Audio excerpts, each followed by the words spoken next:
Hello students, good morning. आप सभी का स्वागत है हमारे YouTube channel science education hub पर। आज अपने बायोलॉजी के बहुत ही महत्वपूर्ण टॉपिक तंत्रिका तंत्र, इस पर तंत्रिका तंत्र पर विस्तृत रूप से अध्ययन करेंगे। दोस्तों, अगर आपने अभी तक हमारा चैनल सब्सक्राइब नहीं किया है तो हमारे चैनल को सब्सक्राइब कर लें और बेल बटन दबाएं, जिससे आपको आगे के वीडियो के नोटिफिकेशन मिलते रहें। आज अब अपने बात करते हैं तंत्रिका तंत्र, जिसको अंग्रेजी में क्या बोलते हैं? Nervous system. क्या बोलते हैं? Nervous system. सबसे पहले बात कर लें कि तंत्रिका तंत्र होता क्या है। तंत्रिका तंत्र दोस्तों हमारे शरीर का संपूर्ण संचालन, उसका संपूर्ण नियंत्रण किसके द्वारा होता है? तंत्रिका तंत्र के माध्यम से। एक सबसे पहले अपने बहुत ही महत्वपूर्ण प्रश्न की बात कर लें दोस्तों। तंत्रिका तंत्र की इकाई किसे कहते हैं? न्यूरॉन को। किसे कहते हैं? न्यूरॉन को। तंत्रिका तंत्र की संरचनात्मक तथा क्रियात्मक इकाई किसे कहते हैं?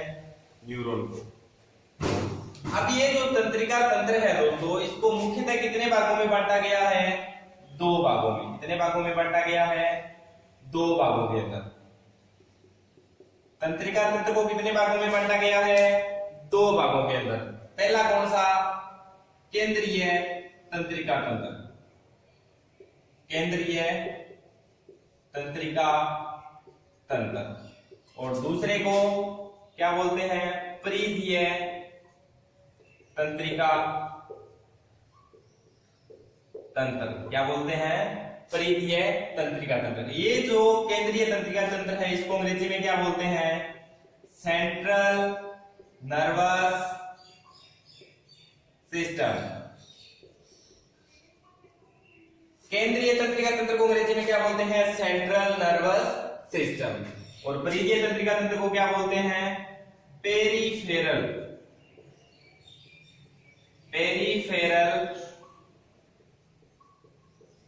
Nervous system.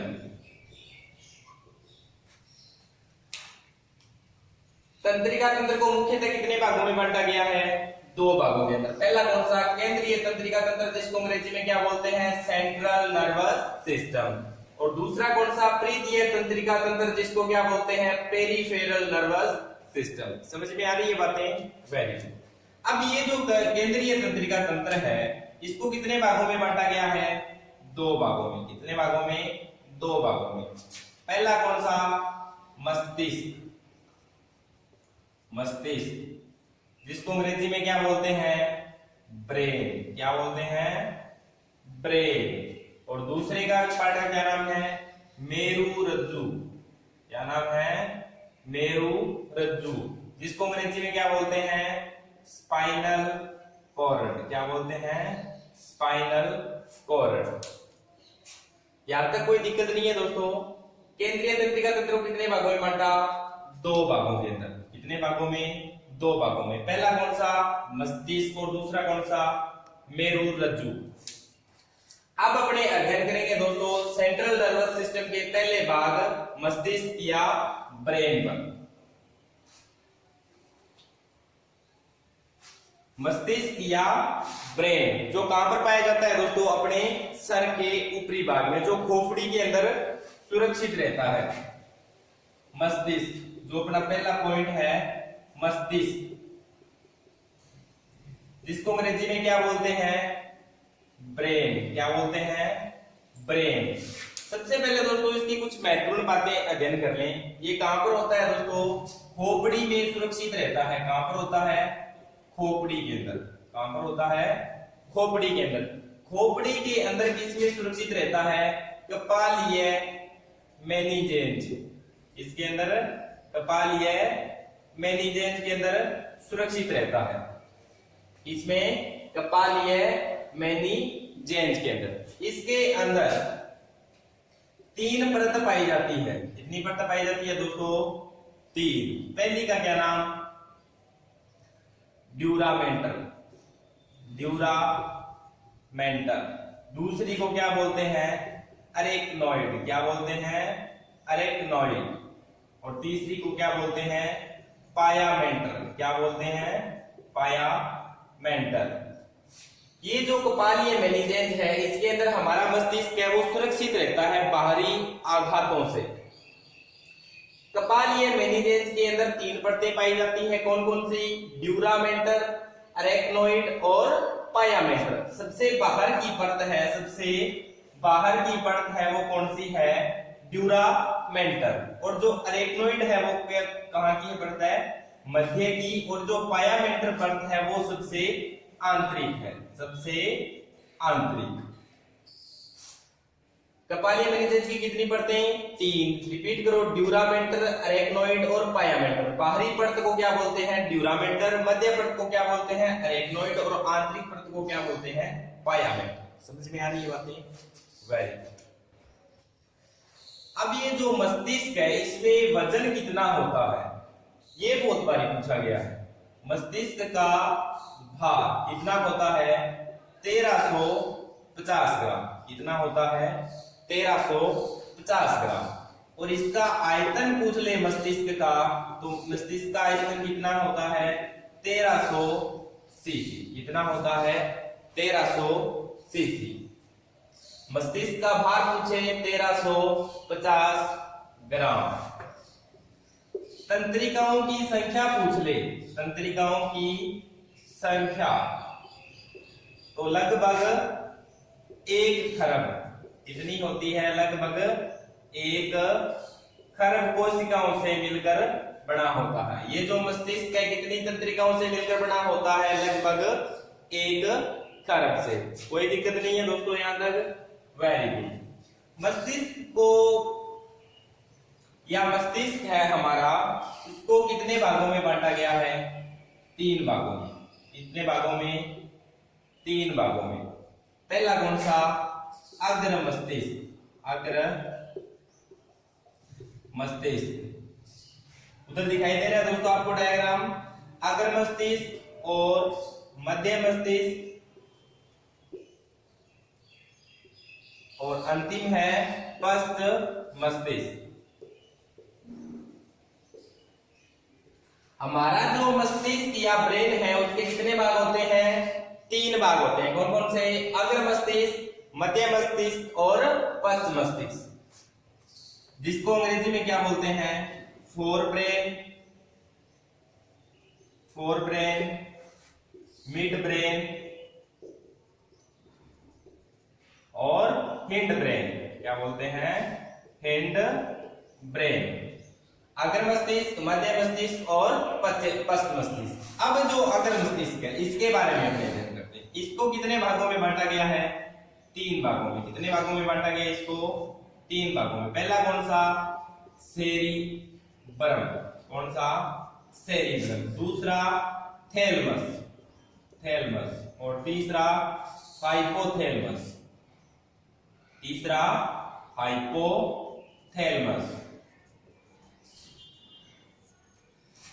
अग्र मस्तिष्क को कितने भागों में बांटा गया? 3 भागों में। सेरिब्रम, थैलमस और हाइपोथैलमस। इसके दोस्तों जो कार्य होते हैं वो बहुत महत्वपूर्ण होते हैं। सेरिब्रम का कार्य क्या होता है? बुद्धि और तर्क करना। जो हमारी सोचने समझने की क्षमता है वो किसकी होती है दोस्तों? सेरिब्रम पार्ट का काम होता है कि सोचना है, बुद्धि है। हमारी जो बुद्धि कम होती है, ज्यादा होती है, वो सारा किसका काम होता है? सेरिब्रम का। ये जो थैलमस है, गर्मी सर्दी और जितने भी वातावरण कारक होते हैं वो कौन नियंत्रण करता है? थैलमस। कौन बताता है कि अब गर्मी है, सर्दी है? वो सारा कौन बताता है? दिमाग का कौन सा पार्ट? अग्र मस्तिष्क का थैलमस भाग। याद रहेगा? Very good. अब जो हाइपोथैलमस पार्ट है दोस्तों, ये बहुत इंपॉर्टेंट है। क्यों है? क्योंकि एक तो इसको क्या बोलते हैं? हेड मास्टर ग्रंथि। इसको क्या बोलते हैं? हेड मास्टर ग्रंथि। इसके क्या क्या काम है दोस्तों? रक्त दाब, पसीना, वृक्क पर नियंत्रण। वृक्क किडनी है, किडनी का नियंत्रण भी कौन करती है? हाइपोथैलमस। पीयूष ग्रंथि पर नियंत्रण भी कौन करती है? पीयूष ग्रंथि। ये एक प्रकार की दोस्तों अंतःस्रावी ग्रंथि है। नेक्स्ट क्लास इसको डिटेल से पढ़ेंगे।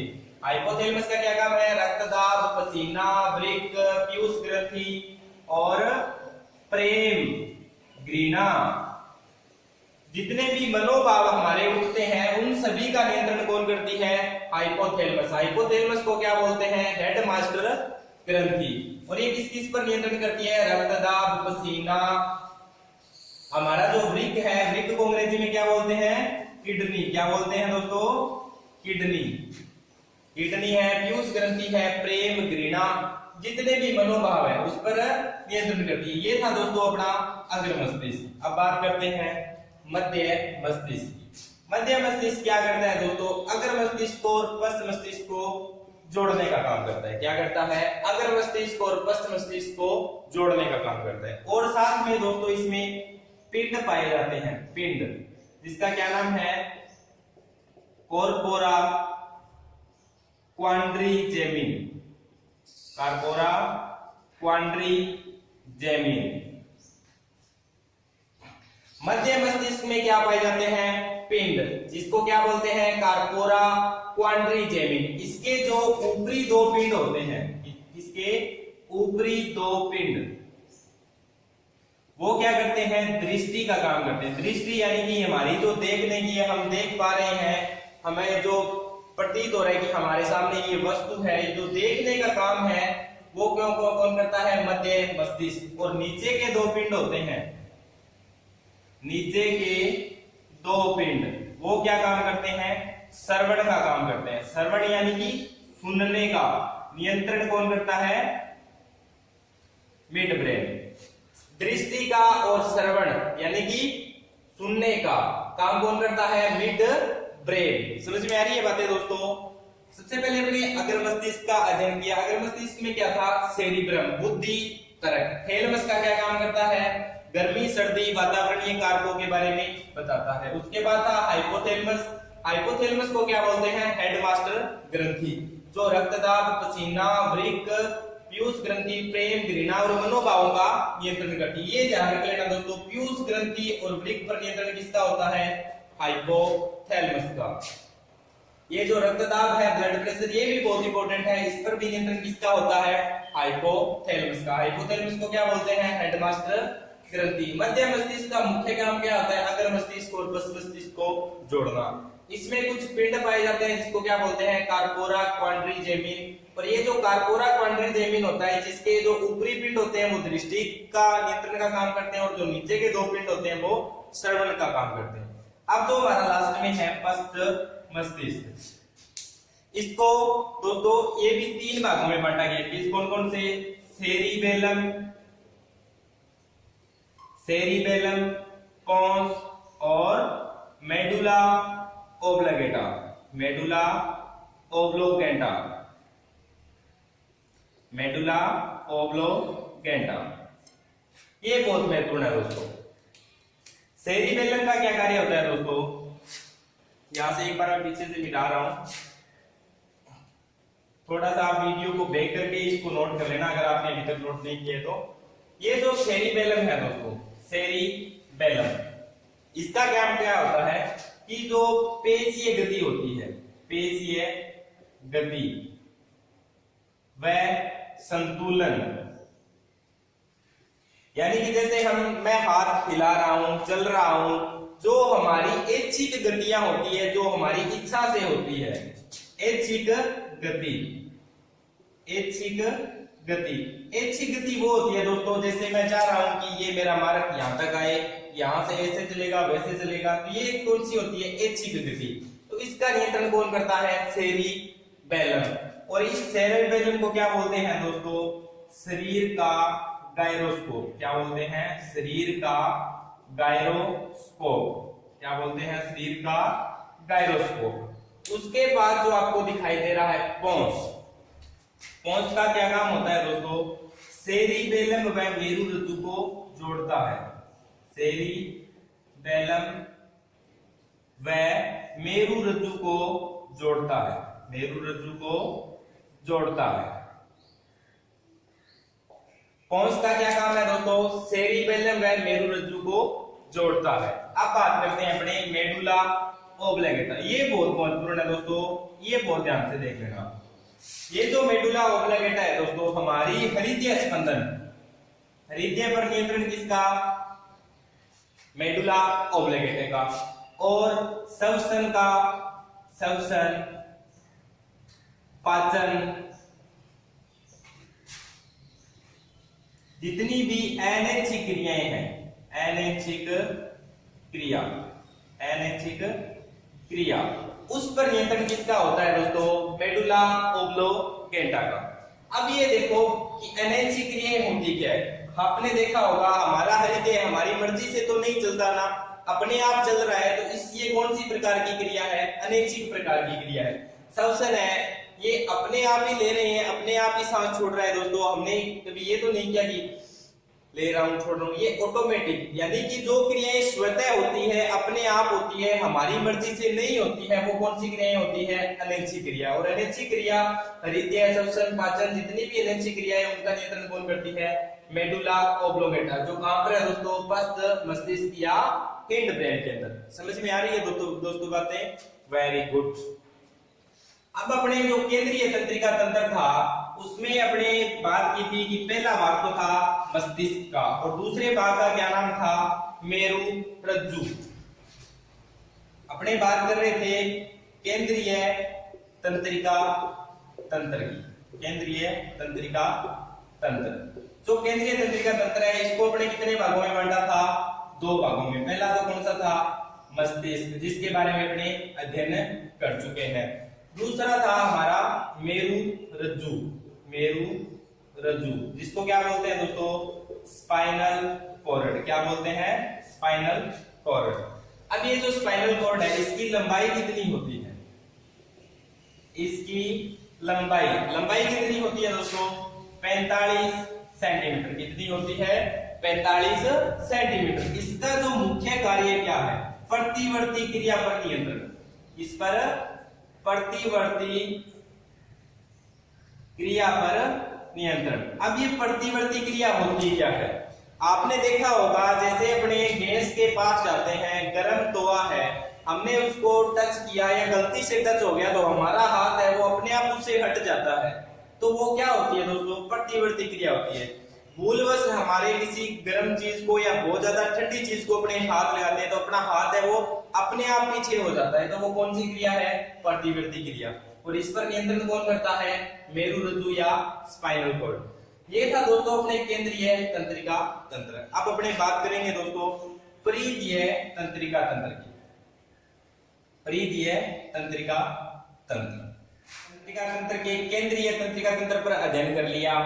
अब अपने बात करते हैं दूसरे पार्ट परिधीय तंत्रिका तंत्र पर। किस पर?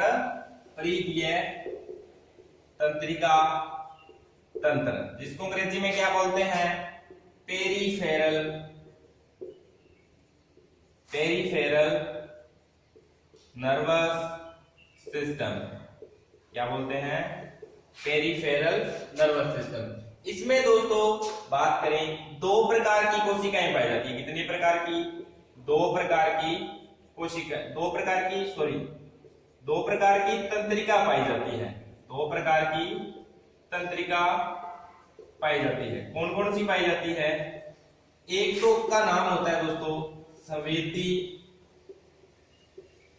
या इसको बोलते हैं अभिवाही, अभिवाही तंत्रिका।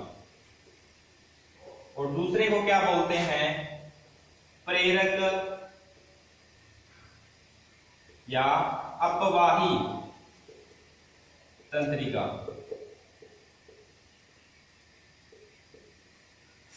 परिधीय तंत्रिका तंत्र, जिसको अंग्रेजी में क्या बोलते हैं? Peripheral nervous system. इसमें 2 प्रकार की तंत्रिका पाई जाती है। कौन कौन सी पाई जाती है? संवेदी या अभिवाही तंत्रिका और दूसरी प्रेरक या अपवाही। संवेदी या अपवाही को अंग्रेजी में क्या बोलते हैं? Sensory, sensory nervous. और इसको क्या बोलते हैं दोस्तों? Motor nervous, motor nervous.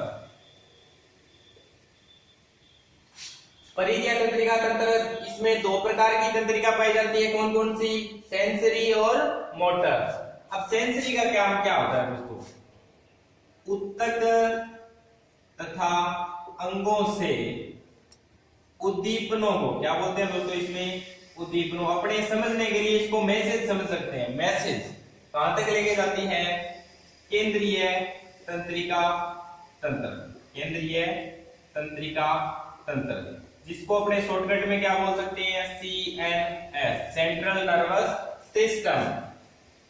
ये जो संवेदी कोशिकाएं या संवेदी तंत्रिका होती है दोस्तों, ये संवेदी तंत्रिका है, ये क्या करती है? ऊतक या अंगों से मैसेज को पहुंचाती है केंद्रीय तंत्रिका तंत्र तक। इसको अपने डिटेल से समझेंगे। और जो प्रेरक है ये क्या करती है? CNS से उद्दीपनों को ऊतक व अंगों तक पहुंचाती है। इसको उद्दीपनों को ऊतक व अंगों तक पहुंचाती है। अब देखो ये होती क्या है? ये जो प्रीय तंत्रिका तंत्र है ये दोस्तों एक प्रकार का अपने डाकिया समझ सकते हैं कि एक प्रकार डाकिये का काम करती है। कैसे? जैसे ऊतक व अंगों से, अब सबसे पहले बात करें अपने प्रेरक या अपवाही या मोटर नर्वस सिस्टम। जैसे हमारा सेंट्रल नर्वस सिस्टम है, जैसे मान के चलो दिमाग है, इसने संदेश दिया कि मोबाइल को चार्ज लगाओ, तो इसने मैसेज किसको दिया? अंगों को, ऊतक या अंगों को मैसेज किया कि आप ऐसे करो कि मोबाइल को चार्ज लगाना है। तो फिर अंग क्या करेंगे? उस पर कार्य करेंगे, और जैसे ही मोबाइल उठाया और लगा दिया, उसके बाद अंग क्या करेंगे? सेंट्रल नर्वस सिस्टम में वापस मैसेज भेजेंगे, क्या कहेंगे? कि हमने वह वो चार्ज लगा दिया। फिर दिमाग कहेगा कि चलो आप ऐसे करो कि जो लाइट का बटन है वो ऑन कर दो, तो अंगों के पैसे भेजा और उसने बटन ऑन कर दिया, और वापिस अंग क्या भेजेंगे? सेंट्रल नर्वस सिस्टम में मैसेज भेजेंगे कि हाँ मैंने वो लाइट का बटन भी दबा दिया। ये दो प्रकार की कोशिकाएं हैं जो एक प्रकार का मैसेज भेजने का काम करती है। सेंट्रल नर्वस सिस्टम से ऊतक व अंगों तक मैसेज भेजना, इसका काम है प्रेरक व अपवाही तंत्रिका तंत्र का।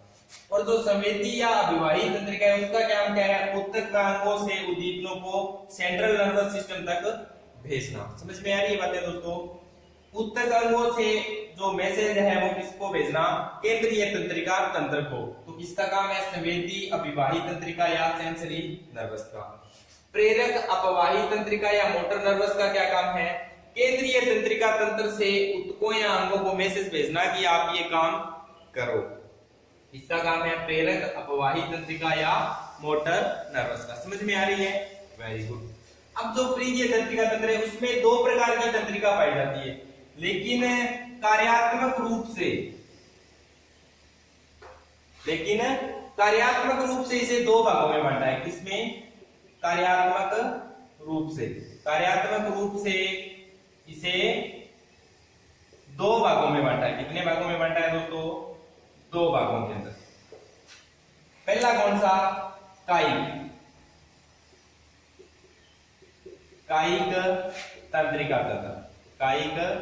तंत्रिका तंत्र। और दूसरा कौन सा? स्वायत्त तंत्रिका तंत्र। कौन सा? स्वायत्त तंत्रिका तंत्र। जो कायिक तंत्रिका तंत्र है इसको क्या बोलते हैं दोस्तों? Somatic nervous system. क्या बोलते हैं? Somatic nervous system. और ये स्वायत्त तंत्रिका तंत्र है, इसको क्या बोलते हैं दोस्तों? Autonomous nervous system. सबसे पहले बात करें कि जो कायिक तंत्रिका तंत्र है, कौन सा दोस्तों? कायिक तंत्रिका तंत्र। इसका क्या काम होता है दोस्तों? ऐच्छिक क्रियाओं पर ऐच्छिक क्रियाएं करवाना किसका काम है? कायिक तंत्रिका तंत्र का। और स्वायत्त तंत्रिका तंत्र है, इसका क्या काम है दोस्तों? अनैच्छिक क्रियाएं करवाना। कौन सी? अनैच्छिक क्रियाएं करवाना। अब अनैच्छिक क्रियाएं कौन कौन सी होती है दोस्तों? जैसे हृदय, फेफड़ा, अंतःस्रावी ग्रंथियां, अंतःस्रावी ग्रंथि। यानी कि दोस्तों ऐसे काम जो हमारी मर्जी से नहीं होते वो कौन सी क्रियाएं होती है? अनैच्छिक क्रिया।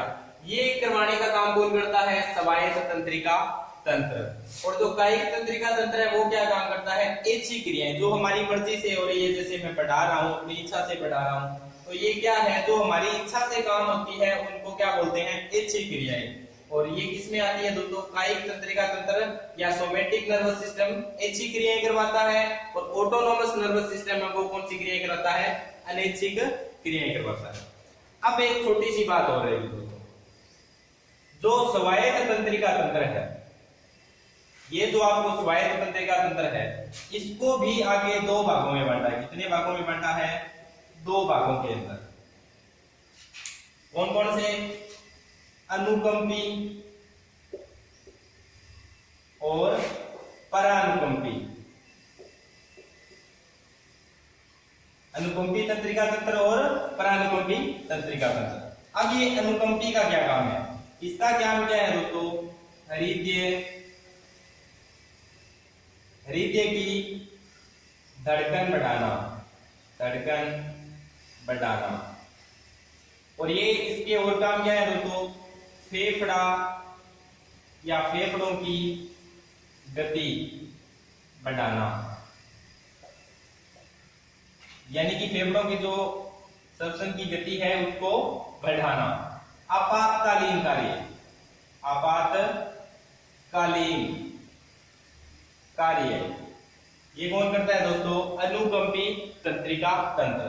अब अपने बात कर लेते हैं परानुकंपी की। इसका काम क्या है दोस्तों? इसका तो काम क्या है अनुकंपी का? तेज करना किसी भी क्रिया को। और इसका काम क्या है? धीरे करना। जैसे आंखों की पुतली सिकोड़ना, आंखों की पुतली सिकोड़ना।